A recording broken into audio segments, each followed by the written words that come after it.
যখন কাবা ঘরে উপস্থিত, তখন দরজা খোলার উসিলাতে অনেক মানুষ এই কাবা ঘরের মধ্যে তওয়াফ করতেছে।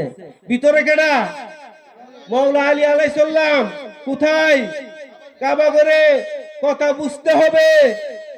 মাওলা আলী আলাইহিস সালাম এই দুনিয়াতে আগমন করার আগে মানুষ দিয়া কাবা ঘরের ভিতরে রাখা তওয়াফ করাইছে আগে। এখন আপনারা দেখেন কার শুভ আগমন আপনারা পালন করতেছেন। আল্লাহ নিজে তাকে তওয়াফ করাইছে আগে মানুষ দিয়া কাবার ভিতরে চতুর্দিকে। 3 দিন পরা মাওলা আলী আলাইহিস সালাম আগমনের পর মানুষ কি করছে? দরজা খোলার উসিলা করে এই যে ঘুরতেছে। তাদের সাথে হাজার হাজার লক্ষ লক্ষ ফেরেশতারা ওই দিন 3 দিন পর্যন্ত তারা ওই মাওলা আলীকে তওয়াফ করেছে কাবার ভিতরে। কথা কি সত্য না মিথ্যা? 3 দিন পর আমরা রাসূল পাক সাল্লাল্লাহু আলাইহি সাল্লাম দরজা খুলে কাবা শরীফের ভিতরে গেছে। এখন এই ঘরটা কি? ঠিক না? মাওলা আলীর জন্য এটা কি ঘর?